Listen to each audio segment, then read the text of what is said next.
For our next installment of a series of interviews that Wildcat TV and the Kentucky Kernel have teamed up to do, we've invited Tea Party Senate candidate Matt Bevin here to the university to talk about the campaign and the issues. Mr. Bevin, thanks so much for your time. It's a pleasure to be here with you. Thank you. I want to start out talking about the campaign.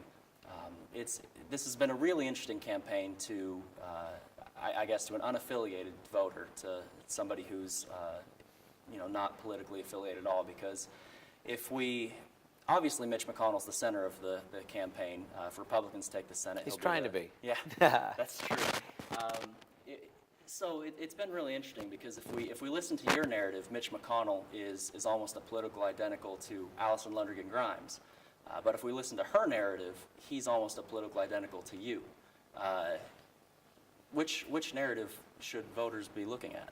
You know, it's interesting. Groucho Marx once said, who was a famous comedian of a couple generations ago, said, "Who are you going to believe, me or your own eyes?"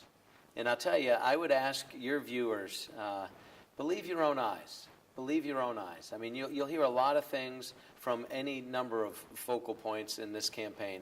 Do the homework, do the analysis, and look at the track record. Mitch McConnell has a track record of being a man who capitulates time and time and time again. He can pretend that Obama hates him. He's Obama's best friend. Because tell me one thing. I challenge you or any of your viewers to name one thing that Barack Obama has wanted in the last 5 years that he's been stopped in getting. Tell me one thing that Mitch McConnell has actually stopped him on. Nothing. So you can posture and you can fluff your feathers and you can strut around and you can talk about all the speeches you've given with all this supposed power and influence, but the proof is in the pudding. And if in the end of the day you're not actually having any effect, as to what Allison Grimes says about him, I honestly don't pay attention to that. I'm more interested in focusing on the primary. But I do know this. Mitch McConnell is a man who supports big government time and time again. Supports amnesty, supports the bailouts of the banks, supports growth of government through an expansion of entitlement programs, increase the debt ceiling. 11 straight times in a row he's voted for that. A man who thinks that it's great for our nation to indefinitely detain American citizens without a trial. That's remarkable to me, that he's one of the strongest proponents of that. He has been one of the strongest proponents of the Patriot Act, which allows our government to spy on law-abiding American citizens. There is such a difference. I'm adamantly opposed to that. There's such a difference between he and I on all these issues that, she can try to spin it however she wants, but there's really very little comparison between Mitch McConnell and myself. Okay. Thank you. The campaign, it's been got a lot of media attention for how hostile it's become. I know Senator McConnell, fact checkers have on most of his claims have outright said that he has been lying about a lot of your past and your history. There are a couple things, though, that seem to be not so clear. One of them is the MIT course that you took.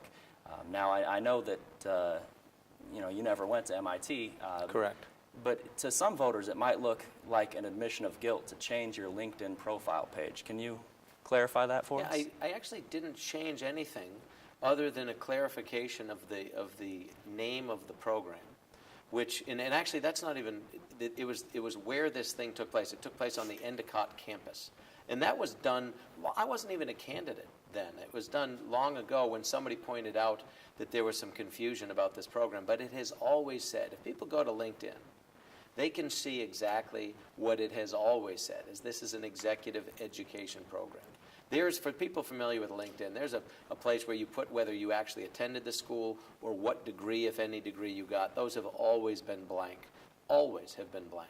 I haven't had a resume, actually, in over 20 years, since I left the military over 20 years ago. I work for myself. I don't have a resume. And so this is just a smokescreen from him to distract people. But never, have you noticed nobody's ever seen this supposed resume? It doesn't exist. Nobody's ever presented a person that was ever under the impression that I had gone there, because they don't exist. And so it's much ado about nothing on his part. The best I can determine is, I think you're right, it comes from this executive education program, that you can see on LinkedIn. But Zippy the monkey could look at that and figure out that this isn't somebody who's looking to have attended MIT. So it really is a smokescreen meant to distract people. And I would challenge people, look at the facts of this. Look at the actual facts. Okay. One of the other issues, obviously, he refers to as Bailout Bevin. After your Bell factory in Connecticut burned down, the state government stepped in. Was it the state government? It was the stepped in? state, yeah, the state of Connecticut. Okay, and they gave you a loan to rebuild so that those jobs could stay there. One thing that you're critical of Mitch McConnell for on your website is the auto bailouts. But those were also just a government loan so that a lot of people could keep jobs. What's the distinction between the auto bailouts that you're critical of Mitch McConnell for and the loan that the state of Connecticut gave to your company? Actually, what I'm critical about him of is the bailout of Wall Street banks and of Fannie Mae and Freddie Mac specifically. I'm not sure that he supported the auto bailouts, frankly. I don't know that he did. I've been critical of him specifically for his support of the bailouts of Wall Street and the bailouts of Fannie Mae and Freddie Mac. And there's a big difference between taking taxpayer money from those of us out here in the private sector and using that without our permission to bail out financially irresponsible companies. I don't care what the end result of that is. I don't care whether they ultimately pay it back or not. It's a bad precedent for the government to pick winners and losers. I'm adamantly opposed and have always been opposed to that. The instance that you're talking about with this little company, when this company burned down, it's a very historic company. This little bell company, we make all the bells for the Salvation Army kettle ringers, for example. We made the bell that gave Clarence his wings and It's a Wonderful Life. We made the bell that was ringside when Joe Louis became heavyweight champ of the world. The bell that was on the USS Maine that got sunk in Havana Harbor. A lot of history. And it's an old 180-something-year-old company. So this is a company that a lot of people in this town cared about, a lot of people in the state cared about. And when it burned down and it wasn't sure whether it would be rebuilt, people called the governor and said, listen, is there anything we can do? They wanted to know if I would be willing to personally sign for a matching grant. It was a $100,000 matching grant. It wasn't federal money. It was a state decision, and it was made at the request of the citizens of that state. And they gave me a matching grant that I had to match personally. I had to put over $1 million into resuscitating this company. So it was less than 10% of the total amount of money, but I'm personally responsible for it. Very different. Wall Street wasn't personally responsible for it. Fannie and Freddie weren't. You know, I was personally responsible. If I didn't create 12 permanent jobs at a minimum, keep them there for 5 years, so 60 years worth of jobs, then I personally have to pay that money back. So very, very different. A matching grant for which I'm personally responsible, and a bailout of Wall Street banks with taxpayer money, night and day. Okay. Night and day. And something else that people have been critical of you for is why you would need the bailout in the first place. Would it not have been more ethical, more proper business practice to just have fire insurance on your factory in the first place? Yeah, I mean, number one, it's not a bailout, it was a matching grant. And to confuse the two is truly to misrepresent what actually took place. This was a 19th century building. Do you think I didn't want to have fire insurance on that building? We used to be able to have it. Nobody would write a policy on it because this is a 150-year-old building that was configured as such buildings are. It didn't have modern fire suppression in it. It was a big old factory that frankly nobody would insure. We had every kind of insurance we could get on that building and on the property and on the, everything associated with running that business. The one policy we could not get anybody to write was fire. And basically you just hope the thing doesn't burn down. Well, it did. So frankly, I'm the loser in that because I'm the guy who lost 100%. I had to pay for all of that again to rebuild it. So it wasn't for lack of desire, believe me. Nobody more than I would have loved to have had an insurance policy on that for fire. Yeah, I understand completely. I want to turn now kind of to the Tea Party and the state and the image of the Tea Party in the national political sphere. Recently, it seems like since 2010, the Tea Party has really struggled in the state elections. We look at Ken Cuccinelli and we look at Todd Akin. These Senate candidates, governor candidates in places that are not exactly bastions of liberalism, defeating their Republican primary opponent and then losing to, in a lot of cases, a fairly weak Democratic opponent. How can you convince voters that a vote for Matt Bevin in the primary is not a vote for Allison Lundergan Grimes in the general election? Well, the real issue, a couple of things. You talk about Cuccinelli.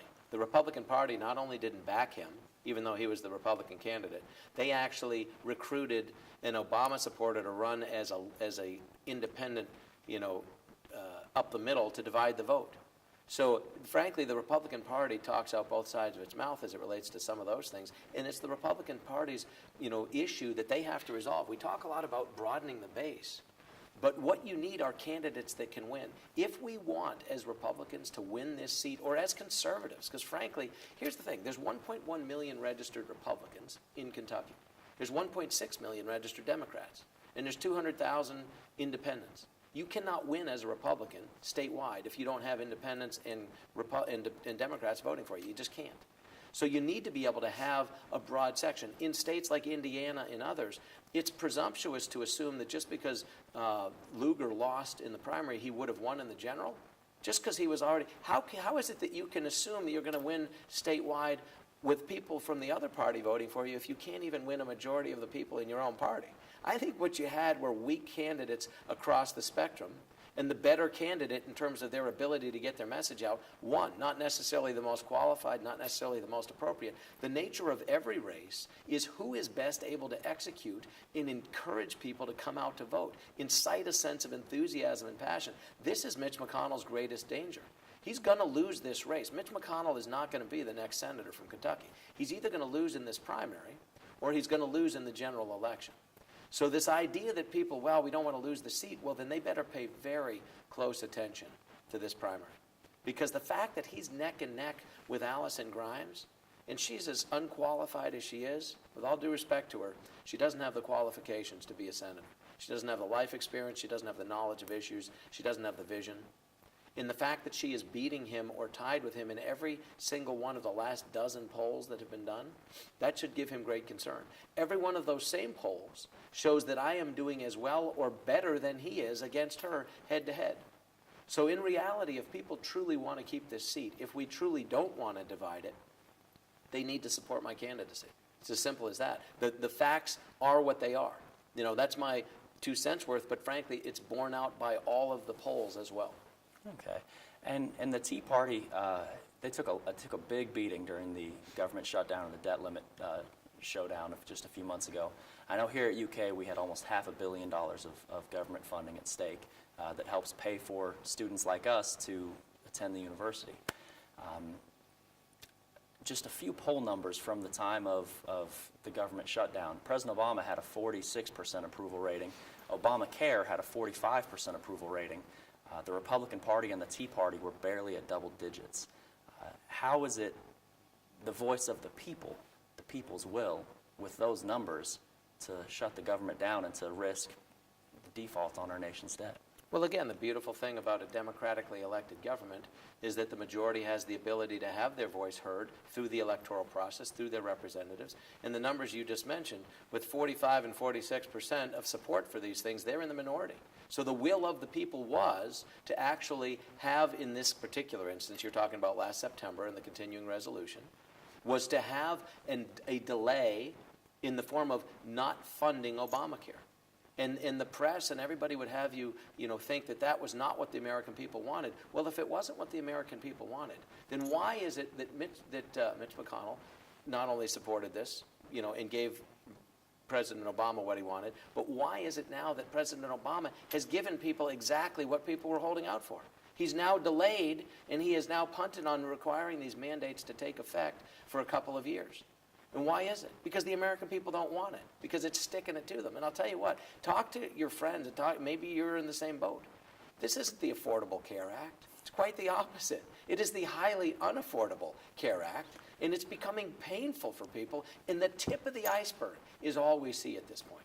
This is absolutely, people talk, well, it's the law of the land. It's the flaw of the land is what it is. And it is so flawed that nobody in Washington or outside of it wants anything to do with it. And so asking whether or not people who are doing the will of the people should be held for account for the fact that other things happen as a result of it, that's the wrong question to ask in some measure. To assume that if doing the right thing results in a ripple effect, then you do the right thing anyway. Just because there may be pain that comes from doing the right thing doesn't mean you should turn around and do the wrong thing. The biggest issue, Matt, the big issue is that people had this waiting until the 11th hour, waiting until literally the 11th hour in order to make any determination on the budget decision and on the continuing resolution. Why is it that we waited until the 11th hour and 59th minute before Congress even began to debate this issue? Why are our representatives not having these discussions in the months leading up to this? That's the question I would ask. Okay. And you talk about the will of the people in the democratic process. By most analyses, there was a group of 10 to 20 representatives and senators putting a lot of pressure on maybe 80 or 90 others to allow this government shutdown and to push us right up against the debt limit. If there's maybe 100 or so out of 535 representatives, a small minority pushing the majority to do something, how is that a democratic process? Is a small minority controlling the majority not what we fought a revolution against? No, because unfortunately that's not a fair representation of what actually happened, interestingly. The House of Representatives, a majority, voted for this delay. They voted for the continuing resolution minus the funding for the implementation of Obamacare. That was a majority of the House. The House is the people's voice. That's what this revolution was fought for, was to give the people a voice, not to have an autocracy, to have individuals represented. It's why our representatives in the House, which is where 435 of the 535 reside, 435 are elected every 2 years. They run every 2 years for a reason. They are the people's voice. That is the people's house. That is where all funding initiates from, for a reason.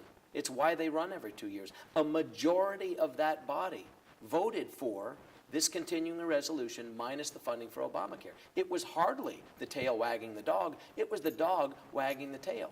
But in the Senate, you had Harry Reid in the minority with 55 of the 100 people versus the 435 in the other body. They were the ones who refused to hear this. They tabled it, which means they refused to vote on it. So in reality, it's the exact opposite of what you're describing. It wasn't a handful holding people hostage. It was a handful refusing to acknowledge the will of the people that was initiated out of the House of Representatives. Okay. And one of the things that a lot of people find ironic about the whole government shutdown, with the funding for the Affordable Care Act and everything like that, you've been very critical of Mitch McConnell, accusing him of voting for funding the Affordable Care Act. But the largest part of funding for the Affordable Care Act was written into mandatory spending. And when the government shut down, that funding still took place, whether the government was functioning or not. So is it really a fair justification to place the choice as the Affordable Care Act or the government shutdown? No, I don't even think that's really the argument in some measure, because, I mean, the big issue I have with him is not only the fact that he pretends to be against it but then does vote for it, yes, as part of a larger appropriations bill, but specifically that he worked behind the scenes to undermine the effort and then overtly in front of the scenes to undermine the efforts of those who said this is a bad piece of legislation. It is neither affordable nor appropriate. It's bad for the healthcare industry, it's bad for individuals, it's bad for people's wallets. And we want to represent the will of our constituents who say that this should not be moved forward. Mitch McConnell undermined that effort when Mike Lee circulated a letter among Republicans saying, hey, here in the Senate, we're going to stop this. We're not going to vote for cloture and allow this to move forward. Who was the guy that undermined that? Who whipped votes against that? Who talked people like Cornyn and Kirk and Ayotte and others to take their names off this letter? It was Mitch McConnell.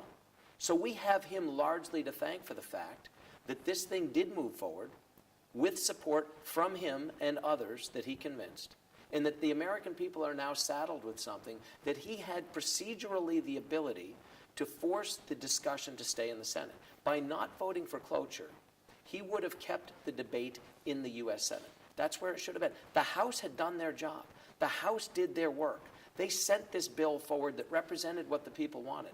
And then the Senate, by not voting on it, Harry Reid and Mitch McConnell both got to wash their hands of it and pretend they had no responsibility and sent it back to the House as if the House hadn't already done the hard work, as if the House hadn't already done their job. But the House had done their job. So then what did the House do? They sliced that thing up into a number of other appropriations bills, another number of spending bills that they sent 5, 10, 12 of these things back up to the Senate during that 15, 16-day shutdown. Not one of them was voted on. In that entire shutdown of government, the Senate never voted on anything. They washed their hands, they abdicated their responsibility, and they did it on purpose because none of them wanted to be on record supporting something that was as damaging as this Obamacare was. And they knew it. None of them wanted to be on record. And so they washed their hands of this. And they forced the House to take all the heat. That's what was irresponsible. That's not what we want from our leaders. We want men and women with spine enough to do the job we're paying them to do. That's all. And you keep placing this as an argument of funding for Obamacare or not funding for Obamacare, and I know that's a narrative that a lot of the country also views, but because so much of the funding for Obamacare was not affected by the government shutdown, was it really worth the fight, given that it cost our economy billions and billions of dollars to have the government shut down? Here's the thing, all the monies that you talked about at the university level, et cetera, these monies were delayed, they were held up, but these monies came. For government employees, they got furloughed or whatever the case was, but they got paid. They all got that money. So the reality is, you know who it cost? It cost the taxpayers. And what cost the taxpayers was this abdication of responsibility by our elected officials to actually govern, to have these discussions, not when there's 2 weeks left to make a decision and, oh, whoops, now we got to shut down. How about you start having these conversations when you're 2 months out, 12 months out from actually having to hit these ceilings? That's what we're electing people to do. So I don't think it's irresponsible to hold them accountable at all. I think their job is to govern. That's what government is there for. Not to agree with each other on everything, not to sing kumbaya, not to assume that simply agreeing on something means they've accomplished something. If what you're agreeing on is bad for America, if you're agreeing on the voting for the Patriot Act or the NDAA, and that's an erosion of our civil liberties, that's bad. I don't give you credit because it was a bipartisan effort to do something bad for America. I'm not impressed with that. I'm impressed when you compromise and come to agreement on things that are good for America and that don't undermine core principles of what made this nation great. That's what good governance does. Okay. I want to move on to a few other issues that are important to UK students. One of them is gay marriage. That's been a very big issue here on campus. And when the judge in Western Kentucky struck down the ruling that Kentucky could not recognize gay marriages performed in other states, you were pretty critical of that, and were quick to identify, your campaign at least, was quick to identify that there was a connection between that judge and Mitch McConnell. I'm curious, though, it kind of is ironic that the stance that you take on a lot of things is get the government out of it. We don't want the government to take part in any of this. So why is it acceptable to have the government in someone's bedroom to define what a marriage can and cannot be? I don't think it is appropriate to have the government in someone's bedroom. I've never called for that in any way, shape, or form. Government didn't define marriage. Government shouldn't be in the business of defining or redefining marriage as that exists. The issue I had was the fact that in Judge Haburn's case, you have one individual who's unelected, setting aside the will of the people. The will of the people, back to your argument of a moment ago on an entirely different issue, if the people want something, why should the government tell them otherwise? Or why should a handful of people hold people hostage in your instance? The reality is 74% of Kentuckians said we want to define marriage this way. It was on the ballot in this state. 74% of Kentuckians said this is what we want. That may or may not be popular with the other 26%, fair enough, but that's the way a democratically elected government works. When there's an issue that people care about, put it on the ballot, let the people speak, but then don't allow one individual to come along and set aside the will of the people based on their own opinion on something. That was the issue that I had, is that the people of Kentucky had spoken on this issue. And I don't think it's fair to set aside, whether I agree with them or disagree with them. Even if I'm in complete disagreement with 76% of people on something, it is not the role of government to come along and set that aside. Because guess what? While the 26%, yeah, we need to have that happen, what if it's the other way around? What if it's the other way? All of a sudden, it's not fun then. We should want, the rule of law should trump every time. The electoral process should trump every time. It is not the role of government to be involved in decisions like this. The primary reason people care about it a lot is because it's financially disadvantageous and socially disadvantageous in many respects to be able to be boxed out by the government. And so it comes down to things like people having visitation rights and people being able to pass along their estates, tax-free to people. And I agree with people on both sides of this issue. That is not the government's role, to pick winners and losers there either. It really isn't. So that's my thought on that issue. Thank you.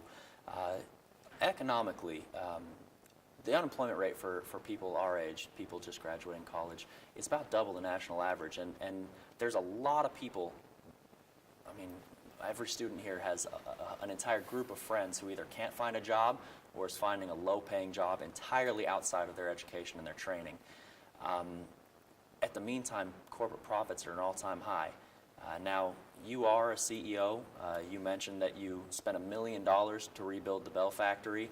You donated $600,000 of your own money to your campaign. You've been an investment manager. How can the ordinary people, the students here that are struggling day by day, trust you to have any of their needs in their interest? It's interesting. I mean, I'm a product of the American dream. I grew up so far below the poverty level, I guarantee you there are very few people on this campus that grew up poorer than I did. I was the second of 6 kids. My dad worked in a little wood mill. We drove around in $100 cars with no mufflers on them, not because it was cool, but because we literally couldn't afford otherwise. We had no central heat in our home. I shared a bedroom with my 3 brothers, the 4 of us in one bedroom. We had 1 bathroom in the house. We never even had a shower in our house when I grew up. The first time I had a shower in my own house was when I was in college. I went to Washington and Lee University. I know that world. I'm from that world. I have more sympathy and understanding and awareness of what it's like to have nothing than the vast majority of people in this country. But I have had the opportunity to pursue the American dream. Nobody handed me any of this. None of it. I came out of when I was an officer in the Army, my W-2, my first year was less than $17,000. I felt like I was rich. It was the first time in my life I actually could save the money that I earned. I didn't have to pay it for tuition or room or books or whatever. I washed dishes and served food for 4 years when I was in college. Not because I loved saying, hey, Allison, you want more beans with that? Or, hey, Jim, you want some more mashed potatoes? I mean, that's a little humbling in some respects to do that for 4 straight years. But guess what? It paid my way through school. So the reality is I know that world, and I know the other end. I've lived at both ends of the socioeconomic spectrum. And in large measure, it's why I'm a fan of having less government involvement, not only in the bedrooms, but everywhere else as well. The government being involved is detrimental to forward progress on a lot of fronts. It really is, including economically. And I'll tell you, when we have overtaxation and when we have overregulation, it disincentivizes people who are job creators and wealth builders from doing that. And where are the jobs going to come from if people that create jobs are not out there creating them? Where's the incentive for young people? There's over $1 trillion in student loan debt right now. Over $1 trillion. There is more student loan debt right now than there is credit card debt in the United States of America. And you know how much of that is delinquent or is in outright default already? 40% of it. 40% of it is either in default or is so delinquent that it's likely to end in default. And you can't expunge that. As a student, you can go through bankruptcy. If something befalls you at some point in life, you can get rid of everything except your student loan debt. There's a problem with that. We have saddled young people with a financial burden, not only on that front, but at the national level too. We have $17.5 trillion in debt in this country. And that's not even including the scores of trillions of unfunded liability for all these entitlement programs. Who's going to pay for it? You're going to pay for it. Your kids are going to pay for it. My kids are going to pay for it. But guess what? You're not going to be able to afford it. And so if we don't start to get men and women in office who understand what it's like to make their own way, who understand what it's like to both be an employee and an employer in the private sector, who understand how the wealth of the nation is created and have a sense of urgency to resolve it. This is why I'm in this race. I've got 9 children. We had 5 children. We adopted 4 more children. There's a lot of people that I care a lot about. And I could worry about trying to leave them money or trying to leave them a business. I'm fortunate to be in a position to be able to put money into things. But that little Bell company, that employs 23 people. I didn't do that. I make nothing from that. I've put money into that as a labor of love. And I've done it because I care about those employees. And I care about their families. And I care about giving them the opportunity to continue to pursue the American dream. Some of them are first-generation Americans. These are people for whom this is their only ticket upward in the world. And if I let that company go down, where are they going to go? I have another little company that I took over that was owned by a large multi-billion-dollar company, and they fired all the people and they went to auction off all the equipment. I bought that equipment before it went to auction. I hired those people back. Between those two little companies last year, I employed 40 people. Those are real jobs. I understand. I'm the only one in this race who has ever created a job in the private sector. I'm the only one in this race who is raising a family in this environment. I'm the only one in this race who's ever served this nation in uniform. I understand the things that people are wrestling with when they are walking around every day in society. And I'm the only one in this race who does from personal experience. You talked about taxes and regulation, and I want to continue to talk about that a little bit. Some of the unfunded liability, most of the unfunded liability that our government faces is in things like Social Security, Medicare, Medicaid. The payroll tax is only, for someone like you who's fortunate enough to have achieved the American dream, you only pay the payroll tax on the first $106,000 of your salary, yet you get the same amount of benefits anybody else gets. Why is that fair? Should that be the case? But you look at the proportion of what people have paid for. In reality, people don't. I think a lot of people don't appreciate the fact that if you're fortunate enough to make a certain amount of money, at a certain point you actually don't even get deductions. You don't even get to deduct your children, for example. If you make too much money at some point, suddenly you don't even get access to some of these things. But you know what? Wow. People don't need that. I'm not convinced of the fact that everybody needs something. We're fortunate to live in a country where we have safety nets. And I agree with you that I think we are going to have to start looking at things like means testing with respect to access to some of these benefits. If you don't need them, whether or not you were the one that fully funded them or not, if we don't have any other way to make these things stay solvent, we're going to have to look at things like means testing, things like age of eligibility. We're going to have to take hard looks at these things. It won't be popular. There'll be people that feel disenfranchised by that and upset by that and say, hey, listen, I put in, I should get out. It's not going to matter if these things become insolvent. And then everybody can whine and complain and feel bad about it. But the reality is, if the money's not there, you can whine all you want.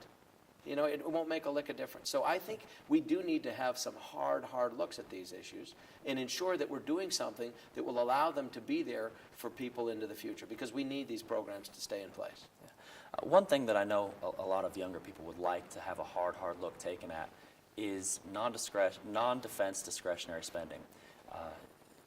One thing that our generation may lack entirely is things like roads and infrastructure, research and development, medical investment, and those types of things. Because so much of the budget has been cut, taxes as a percentage of GDP are at some of the lowest points in modern history. And people, the top 5–10% have seen their income double, triple, quadruple, while adjusted for inflation, people, the middle and lower classes, are making the same or less than they were 50 years ago. The share of wealth that the top 10% in this country has is growing far faster than the share of taxes that they pay. Why should they not pay more taxes to make sure that those things that we want in the future will be there? They're already paying, over 50% at the highest levels of their income. And I don't care whether you make a little or a lot. Why should the government be taking 50% of anybody's money? Really? That's crazy. Because the point is this: if the government takes the money, they're going to be more wasteful with it, less efficient with it, less productive with it than the individual who earned it. So giving it to the government, more money is not the government's problem. We are destroyed. There is no middle class left anymore. There's hardly any middle class. It's being destroyed. It's being destroyed by overtaxation. It's being destroyed, more critically, by overregulation. You'd see the EPA, people that are unelected, people that are accountable to nobody, against whom there is no recourse, able to pass down regulatory mandates that shut entire segments of our economy down. They pick winners and losers. And the EPA, for example, has decided that coal is a loser, and they're going to shut it down regulatorily.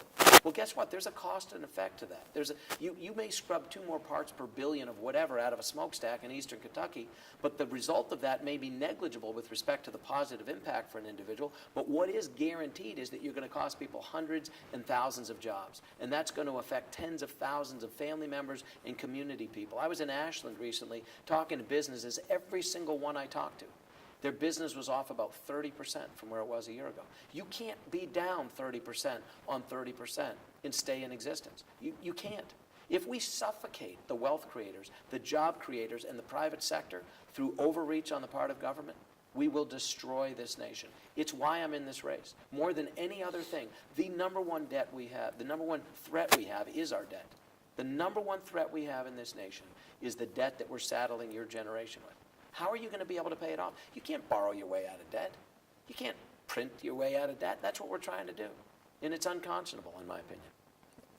So I'm curious with, with debt being such a huge issue, there's two ways to take care of it. Get more money or spend less money. Military spending, obviously we're still spending at the level we were, we're still spending at the level we were when we were fighting two wars, which we're done with one and we're about to be done with the second. But other than military spending, things that Congress chooses to spend on are are low in modern history. There's not much more that can be cut from the budget, and so much. I would beg to differ with you there. Really. What would you cut? There are so many places. Here, it's interesting. There's in the military and then in other government organizations, there's a program called Use It or Lose It. That's what it's referred to as, where you get your budget for the year. And in essence, if you don't spend that budget, you lose that money.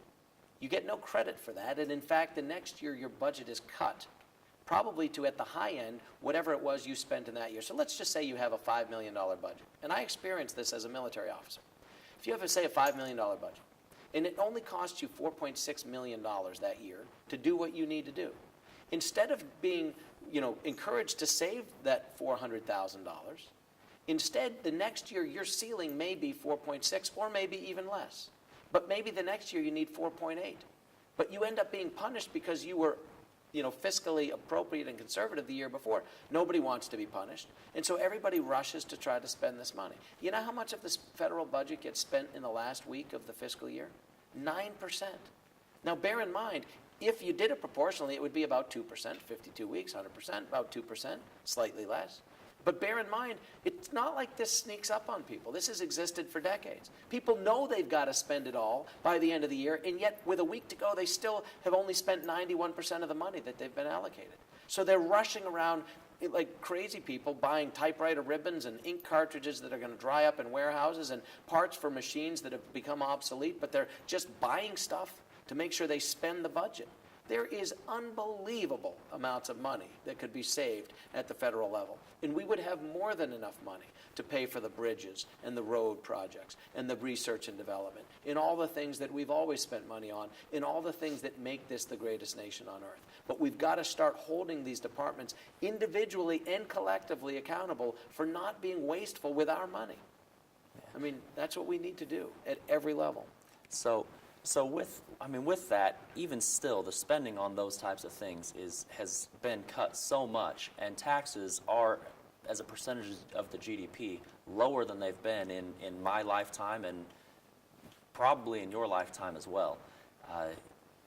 If it worked before, if slightly higher taxes were working, jobs were being created during the Reagan, during the Clinton eras, and we were able to, before the Bush tax cuts, on our way, we were in the black, on our way to, they were talking about paying off debt in the federal government. Why would that not work again? Because the government is not an efficient user of dollars. Do you really think that more taxes will fix what ails us? I know you're interviewing me, but in all seriousness, do you think that the answer is more money out of our pockets, that's going to fix this problem? Well, historically, higher taxes have led to higher rates of job creation. You look at Reagan. It wasn't until Reagan. Explain to me how higher taxes relates to higher number of jobs.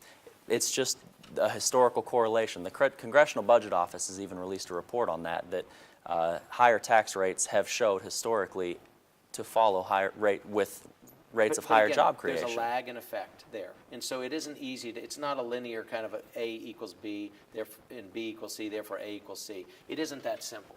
And it's interesting, if you want more of something, what do? You subsidize it.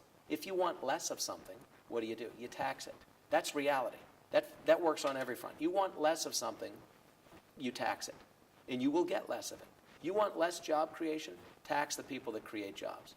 This is what's the problem.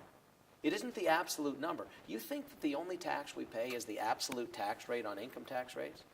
I mean, look in Frankfurt, what we're trying to do, add another penny and a half to every gallon of gas. On top of the 30 cents they're already taking out of your pocket every time you put a gallon of gas in the tank.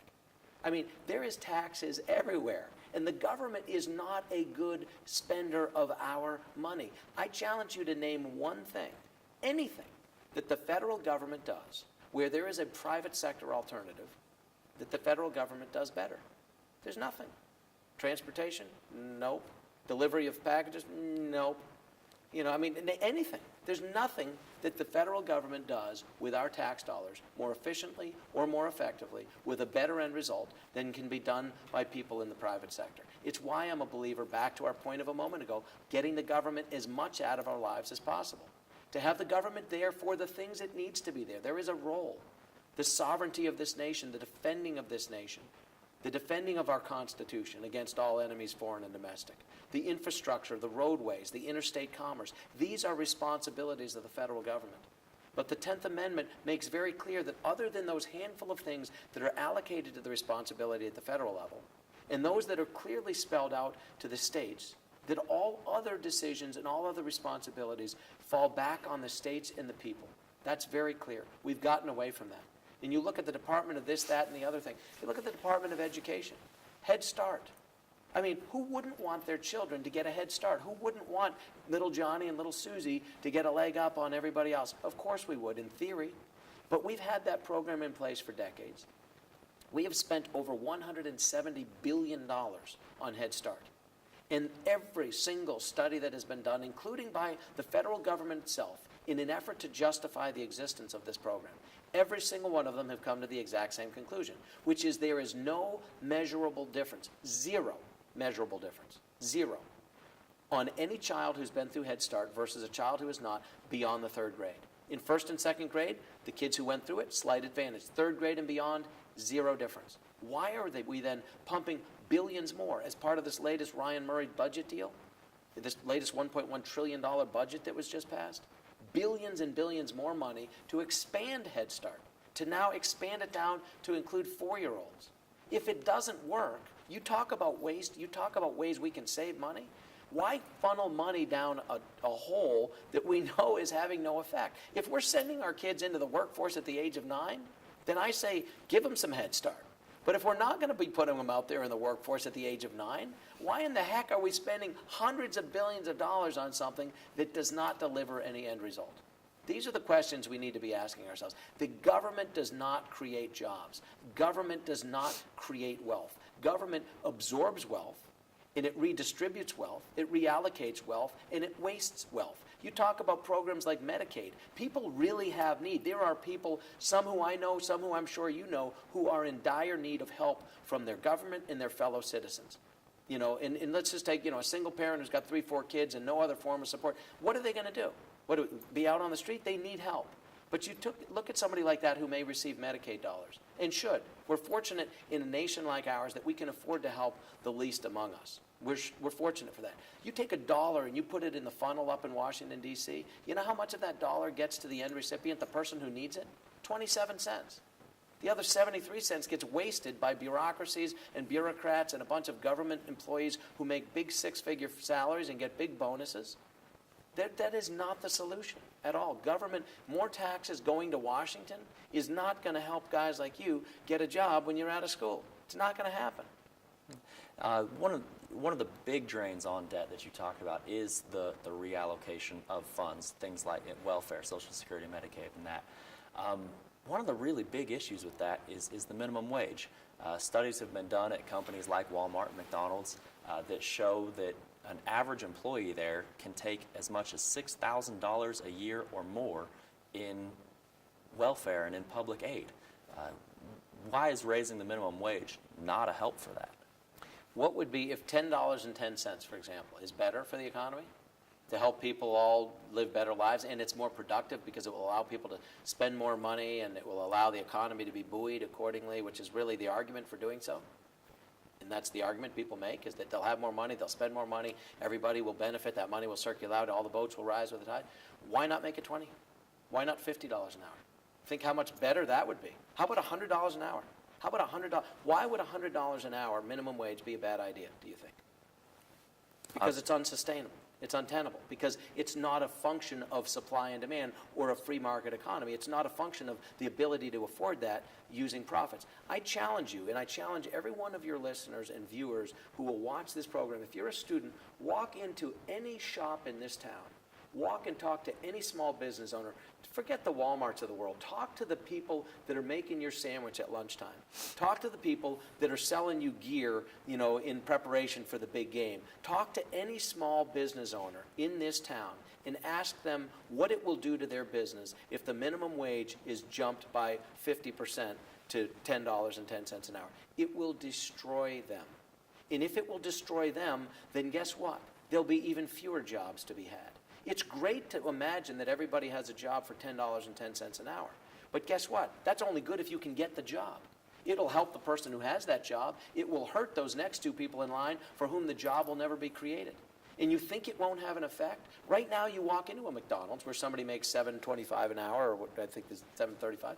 So you go in there and you're making $7.35 an hour, and that's the minimum wage, say, to start. And someone takes your order. You move it to 10.10, and what do you think you're going to do? You're going to walk into McDonald's, and you're going to punch your own order into a keypad. And there won't even be a person there making 7-something, 10-something, or anything. That's what's going to come. And it's going to come of necessity in large measure. That's why people need to think carefully about the cause and effect associated with arbitrarily raising the minimum wage. There are people who need jobs. But you don't want, as a kid coming out of school, or a person who doesn't even have a college degree, to be competing against somebody who's got a graduate degree for that $10 an hour job because they need a job too. We're gonna remove the lower. We talk about the ladder of success in this country. The ladder of success is made up of many rungs. But when you remove those lowest rungs, how are people going to get on the ladder? You know who this affects the most? Young people, minorities in the inner community. Young black men in America are so unbelievably underemployed. Their unemployment, you talk about unemployment rates among any other demographic.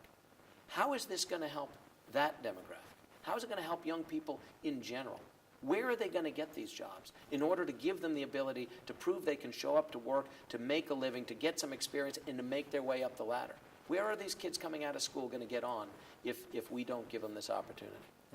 I know a lot of the more left-leaning Keynesian economists would argue with you that in Washington State, for instance, where the highest minimum wage is, they are outpacing the rest of the country in job creation. In states like California, Illinois, New Jersey, where the minimum wage has been raised, they haven't seen this mass exodus of jobs. And there's a study done at Northwestern University as well that showed that jobs that were lost at places like McDonald's were picked up by better paying employers at places like Chipotle and Five Guys Burgers and Fries.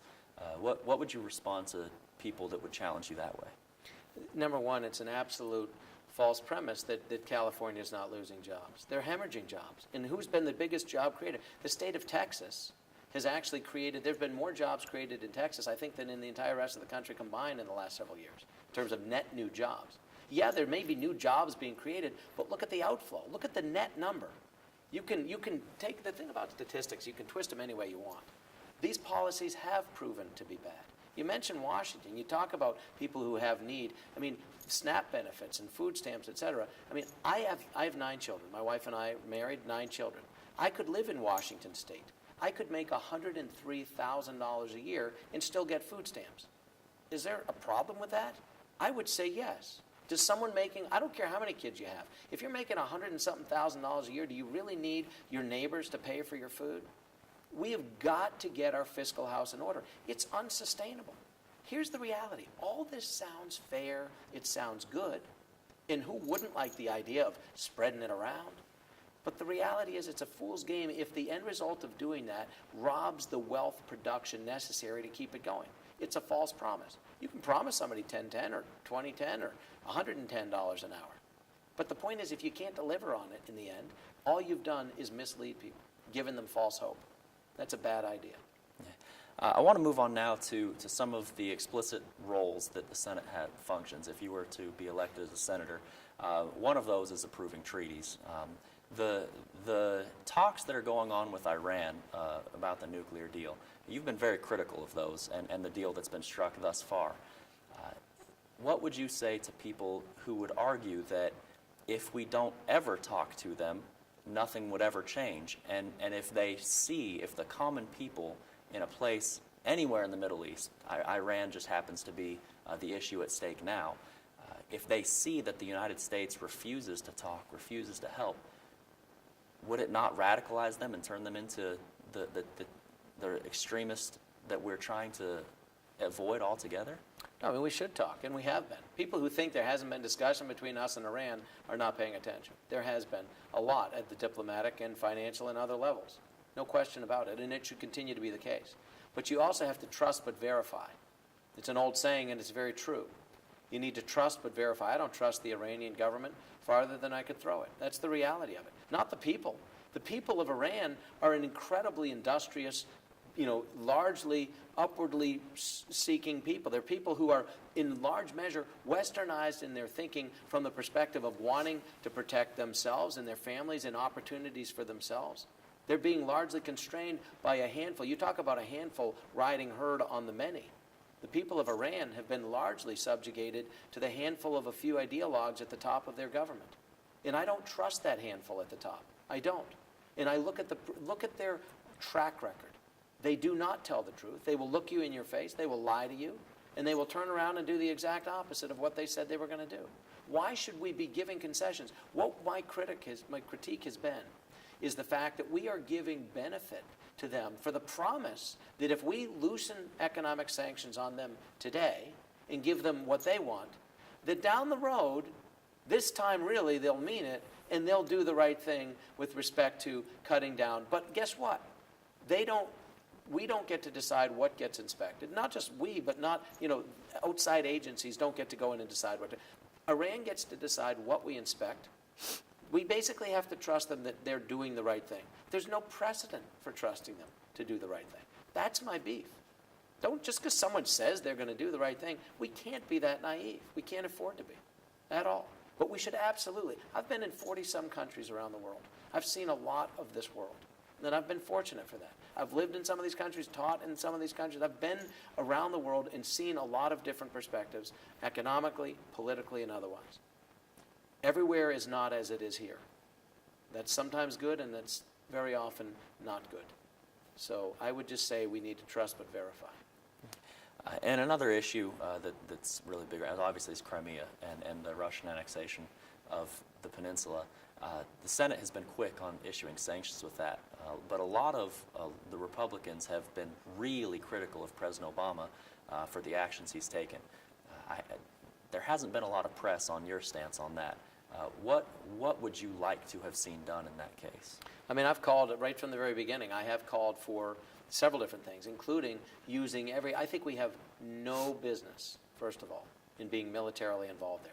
None. Zero. And I say this, I'm a former military officer. I've spent my life full-time in that pursuit. I understand that world, and I don't say this flippantly. I'm a big believer in a strong defense. We need to defend this nation and the sovereignty of this nation. But we have no business being militarily involved in other people's business. We are not the world's police force. That said, what I have called for from the beginning, and before even things like this have started to happen, was the fact that we should use every piece of diplomatic and financial muscle at our disposal, every bit of it, to include any emphasis that we can put on removing Russia from the World Trade Organization, from the G8. They now have temporarily suspended from the G8. But we need to remove people from the G8, remove Russia from the G8, from the WTO, from anything that gives them cover and legitimacy on the global stage. You want to act like a rogue nation? You want to act and fly in the face of what is acceptable among civilized nations? Then you're going to be treated accordingly. So remove those financially. Russia, the Russian autocrats and the oligarchs and the members of Putin's inner sanctum, they don't park their money in Russia. They don't trust their own banks. Where is all their money parked? It's parked in our banks and in the banks of our allies. If we want to take American taxpayer money and help the people of Ukraine, why don't we take money from these Russian, autocrats and use their money to shore up Ukraine? You think that won't get their attention? We've got the wherewithal to do these things. We can freeze accounts. We should use every bit of diplomatic and financial power that we have at our disposal to make it very clear to Putin and to Russia and to other nations that might do like things that this is not acceptable behavior. And I want to ask you also about our banks. Economists, especially like Paul Krugman, have been very quick to identify that before the Glass-Steagall Act took place, about every 6 years we had a collapse like we had in 2007, 2008. And after the Glass-Steagall Act was repealed and those regulations were taken away, we saw what happened again. A lot of people's answer to that would be to put the Glass-Steagall Act back in place. But you're very critical of the bailouts. Would your answer to that be to let the banks fail? I think we need to let the free market operate. And that is to why is it that we got the financial collapse that we did? It's because going back to what we said, if you want more of something, subsidize it. We wanted more home ownership. So what did we do? We subsidized it through Fannie Mae and Freddie Mac by essentially giving quasi-government support to the lending of monies to people who were not qualified to accept those monies, to buy homes they couldn't afford. And what was the end result? Exactly what banks knew it would be. Banks were not lending to people. And here's the irony. The same Chris Dodd and Barney Frank, who supposedly were the brilliant geniuses that were going to come up with a plan to prevent this from happening again, were the same guys back in the early 90s that were calling the lenders onto the carpet, bringing CEOs of banks into Congress and giving them tongue lashings for being discriminatory and not lending. And then what happened? The very same people, years later, after they were forced through the machinations of Fed fund rates and their access to be able to get the Fed fund rates, and if you want to be able to get the largesse of the government, you're going to lend money to people who you otherwise wouldn't lend money to because that's going to help to broaden the home ownership and that's going to be good for America. It didn't turn out to be the case. And the very same people had to then go back in and get the same Barney Franks and Chris Dodds poking them in the chest and saying now they hadn't been discriminatory, now they had been predatory. They'd done what they were told to do, lend money to people who couldn't afford it. And now they had been predatory, taking advantage of those poor people.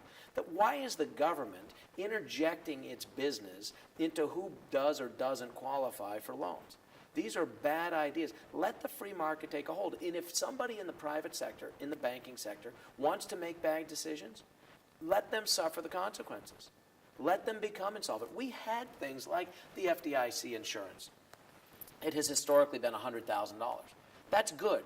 That is good to have the full faith and credit of the government essentially backing up our savings accounts. Your average person in America doesn't even have anywhere close to $100,000, so $100,000 is plenty. But when the times got tight as they did, instead of having the government come in and bail out Wall Street banks, why not do other things, some of which they did after the fact, increase that FDIC insurance to $250,000. If people are worried, that's going to cover 99+% of Americans. People don't park $250,000. Who has $250,000 to drop in an account? Some people do, but most of them don't keep it all in a single savings account. So give that insurance there. That costs taxpayers nothing. But the assurance is there. The belief that they will be taken care of is there, and that's the kind of thing that smooths the uneasiness in the market.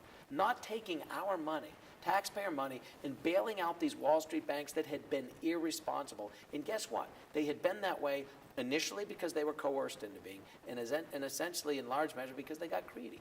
And when people get greedy, bad things happen. So it is not the role of government to pick winners and losers. I'm adamantly opposed to that. One final question before we let you go. How's your bracket this year, and who do you have in tomorrow night's game? Do you really think I'm going to answer that question? Really? I have to walk out of this building. If I were to answer one way, I would either not be able to get to my car because I'd be, on people's shoulders, or I'd be getting stoned. So no matter what I say, I can't answer. I'm running for a statewide office. Here's what I say. I'm disappointed with respect to the bracket. I intentionally did not publish my brackets because my picks because it's a no-win situation when you're running statewide. I was unbelievably disappointed by all three seeds. I mean, all three schools, including Eastern, pulling a 15. I mean, everybody got screwed in that. Everybody. In the fact that we now have the two best teams, arguably in the country, two of the best teams in the country, having to face each other in the Sweet 16. This is bad for Kentucky. It really is. But it's going to be a heck of a game. And I and everybody else will be watching it with bated breath, and may your team win. Thank you. Thanks so much for your time, Matt. You're welcome. Absolutely. Thank you.